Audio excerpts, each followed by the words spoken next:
Hydrolysis के बारे में बात करते हैं। हमारे पास हाइड्रोलिसिस किस तरह से हम कहते हैं कि डिफरेंट सॉल्ट की मदद से हम लोग करते हैं और वाटर को यूज करते हुए हम करते हैं। ठीक है, जब हमारे पास नमक हो, ठीक है, तो हम लिखते हैं कि हमारे पास क्या है, NaCl है। ठीक है, सोडियम भी उसमें हमें आयन नजर आ रहा है और क्लोराइड भी है। ठीक है, ये देखें, इस तरह से हमने उसका फॉर्मूला लिखा है।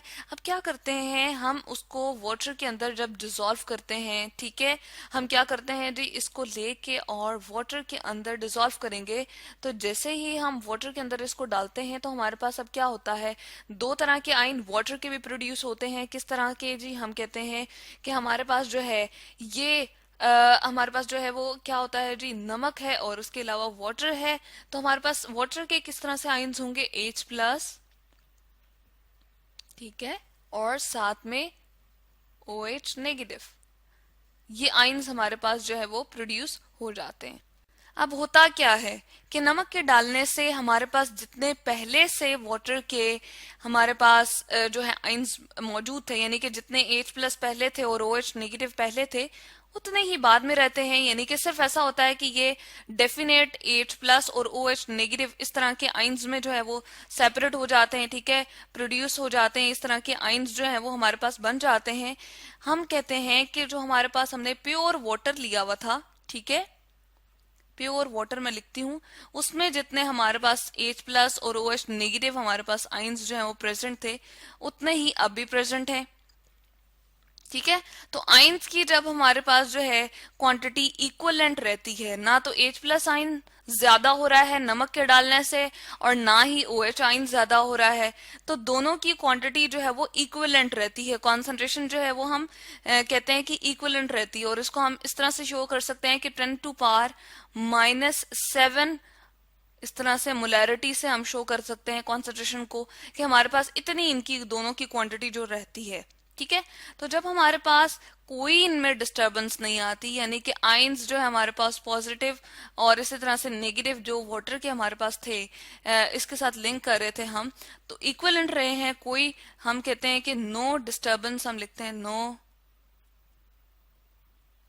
डिस्टरबेंस। ठीक है, तो हम कहते हैं कि हमारे पास क्या है जी, ये इसकी पीएच जो है वो क्या है, न्यूट्रल है। ठीक है, तो पीएच की हम कर रहे हैं, जिसको हम कहते हैं कि कॉन्सेंट्रेशन ऑफ एच से हम लिख रहे होते हैं, यानी कि हम लिंक कर रहे होते हैं। हम क्या कहते हैं जी, पावर ऑफ हाइड्रेशन, ठीक है, सॉरी, पावर ऑफ हाइड्रोजन हम कहते हैं इसको। ठीक है, पीएच इस तरह से रिप्रेजेंट किया हुआ है, और यहाँ पर हमारे पास क्या होता है, पीएच हमारे पास जो है वो क्या रहती है, न्यूट्रल रहती है। ठीक है, यानी कि ना तो H+ के अंदर कोई चेंज आया, ना ये ज्यादा हुए हैं और ना ही OH ज्यादा हुए हैं। ठीक है, अब ऐसा नहीं होता कि हर सॉल्ट के साथ हमारे पास क्या हो कि पीएच कभी डिस्टर्ब हो ही ना। हम बाजूकात ऐसे सॉल्ट्स डालते हैं, कुछ ऐसे सॉल्ट्स बीच में अगर हम लोग ऐड कर दें, जिस तरह हमारे पास क्या है जी, हम कहते हैं हमारे पास है Al, ठीक है, AlCl3, ठीक है, इसी तरह से हम कहते हैं कि हमारे पास जो है क्या आ जाता है, हम बात करते हैं कॉपर सल्फेट की, CuSO4। अब देखने में तो हमारे पास ये क्या है जी, इनके पॉजिटिवली चार्ज हमारे पास ये आयन होते हैं और नेगेटिवली ये क्लोराइड आयन है। इसी तरह से पॉजिटिव ये वाला पार्ट होता है, ये नेगेटिव पार्ट होता है। ये जस्ट पार्ट को मैं रिप्रेजेंट कर रही हूँ, इनके ऑक्सीडेशन स्टेट्स को मेंशन नहीं कर रही। ठीक है, तो हमारे पास ये क्या है, ये एक तरह के हमने सॉल्ट्स लिए हैं। ठीक है, इसके साथ साथ अगर हम ले लें सोडियम कार्बोनेट ले लें, या फिर हम ऐसा करें कि हमारे पास अगर आ जाए हम ले लेते हैं CH3COONA। ठीक है, ये हम लोगों ने सॉल्ट ले लिया, सोडियम सॉल्ट ऑफ, हमने एसिटिक एसिड उठा लिया। ठीक है, तो ये डिफरेंट हमने जो है यहाँ पर सॉल्ट्स देखे। यहाँ पर जो हमने बात की थी कि हमारे पास इनकी क्वांटिटी इक्विवेलेंट रहती है, यानी कि जितने हमारे पास पहले थे बाद में भी हमारे पास एज इट इज वैसे ही फॉर्म में मौजूद होते हैं। यानी कि ऐसा नहीं होता कि सोडियम हाइड्रोजन के साथ मिलके सोडियम हाइड्राइड बना दे, या क्लोरीन किसी और के साथ हाइड्रोजन के साथ मिलके क्लोरीन और हाइड्रोजन का एक इंटरेक्शन शो कर ले, यानी कि बॉन्ड, एक केमिकल बॉन्ड बना ले। ऐसा हमारे पास सोडियम क्लोराइड के केस में नहीं होता। इसलिए हम कहते हैं कि H प्लस या OH हमारे पास फ्री फॉर्म में, प्रोडक्ट फॉर्म में नहीं मिल रहे। जबकि ये जो हमने सॉल्ट्स नीचे बात की हैं, ये एल्यूमिनियम क्लोराइड है, कॉपर सल्फेट है, इसी तरह से sodium salt of acetic acid हमारे पास आ गया है, और सोडियम कार्बोनेट है। ठीक है, तो हमारे पास ये जो नीचे वाले दोनों है, ये क्या करते हैं जी, बेसिक सोल्यूशन बनाते हैं। ठीक है, इसको मैं ब्लू इससे रिप्रेजेंट कर देती हूँ, और जो ऊपर वाले हैं इसको मैंने रेडिश ब्राउन कलर से थोड़ा रिप्रेजेंट किया है, तो ये हमारे पास एसिडिक सोल्यूशन बनाते हैं। होता क्या है बेसिकली, अगर हम क्या करें, AlCl3 की बात करते हैं और वाटर के साथ इसकी इंटरेक्शन शो करवाते हैं, हम वाटर के साथ जब वाटर के साथ इसमें जो है वो हम क्या करते हैं, रिएक्शन देखते हैं, तो हमारे पास क्या होता है, H2O हमने लिखा, तो हमारे पास क्या होती है, एक केमिकल रिएक्शन हो जाता है, और हमारे पास जो है एल्यूमिनियम 3 हाइड्रोक्सिल को अपने साथ अटैच कर लेता है। ठीक है, Al, यहां पर हमने लिखा OH3। ठीक है, ये बन गया, और इसके नतीजे में हमारे पास क्या आता है जी, हम लिखते हैं।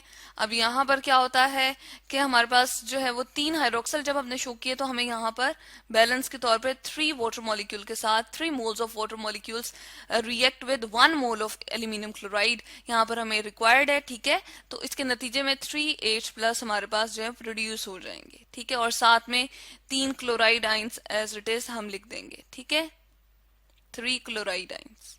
ठीक है, तो इस तरह से हमने देखा कि हमारे पास जो है अब एथ जो है, हम देख रहे हैं हाइड्रोजन आइंस जो है यहाँ पर हमें सोल्यूशन में मिलेंगे, तो पावर ऑफ हाइड्रोजन तो बढ़ गई ना।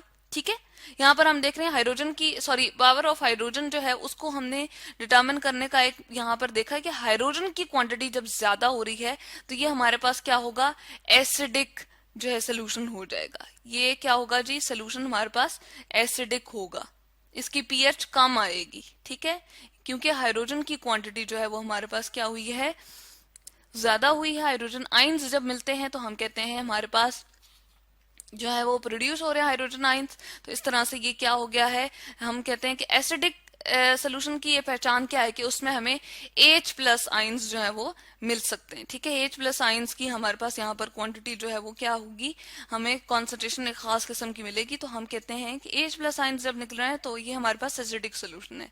कॉपर के साथ भी मेन हमारे पास इसी तरह से रिएक्शन होता है। यहाँ पर क्या होगा, 2 वाटर मॉलिक्यूल्स जो है रिक्वायर्ड होंगे। ठीक है, जैसे हम एसिड की बात करते हैं ना, हाइड्रोजन यहाँ पर हमने, और Cl की यहाँ पर हमने कहा कि HCl है, हाइड्रोजन हमारे पास क्लोराइड है। ठीक है, HCl हाइड्रोक्लोरिक एसिड है। तो क्या करता है ये, बेसिकली हमारे पास जो है हम इस तरह से रिप्रेजेंट करते हैं, डबल हेडेड एरो से H प्लस आइंस प्रोड्यूस करता है ना सोल्यूशन में, तो उस को हम क्या कह देते हैं, ये एसिडिक सोल्यूशन है। बिल्कुल इसी तरह से हमने यहाँ पर नीचे भी देखा कि जो हमारे पास H प्लस आइंस प्रोड्यूस कर रहा है और जहां पर हमारे पास प्रेजेंट है, तो उस सोल्यूशन को हम एसिडिक ही कहेंगे ना।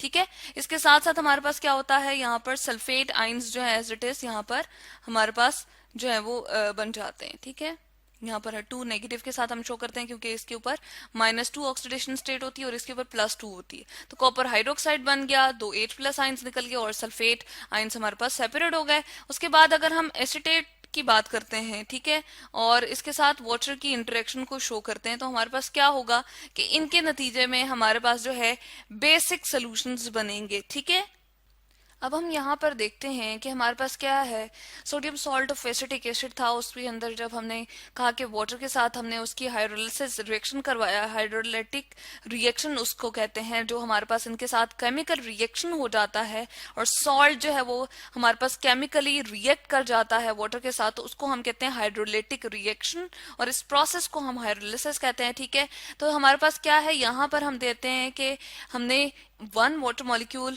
लिया, यानी कि sorry 1 mole of water molecule लेते हैं और इसके साथ रिएक्ट करवाते हैं, तो एसिटिक एसिड जो कि वीक एसिड है, सोडियम आइंस बन जाते हैं और साथ में हाइड्रोक्सिल आइंस हमारे पास बन जाते हैं। तो ये क्या है, बेसिक सोल्यूशन है। यहाँ पर हम शो कर देते हैं बेसिक सोल्यूशन। ठीक है, तो ये बेसिक बन जाता है, बेसिक सोल्यूशन। ठीक है, जब हम बात करते हैं नीचे वाले की, जो हमारे पास सॉल्ट है सोडियम कार्बोनेट, उसमें 2 मोल ऑफ वाटर हमने लिया अब क्या होगा, इसके रिएक्शन के तौर पे, इसके हमारे पास जो है प्रोडक्ट के तौर पे हमारे पास क्या बन जाएगा, कार्बोनिक एसिड। अगेन वो एक वीक एसिड है, ठीक है, जबकि सोडियम आयन हमारे पास यहाँ प्रोड्यूस हो जाएंगे और इसी तरह से हाइड्रोक्सल आयन्स जो है हमारे पास प्रोड्यूस हो जाएंगे। तो ये दोनों हमारे पास बेसिक सोल्यूशन बन जाएंगे और ऊपर वाले जो दोनों हैं वो हमारे पास एसिडिक सोल्यूशन बनेंगे। तो इस प्रोसेस को हम क्या कहते हैं जी, हमारे पास हाइड्रोलिसिस है। जब हमारे पास सॉल्ट जो है वो केमिकली रिएक्ट कर लेता है किसके साथ, वाटर के साथ, तो उस प्रोसेस को हम क्या कहते हैं, हाइड्रोलिसिस।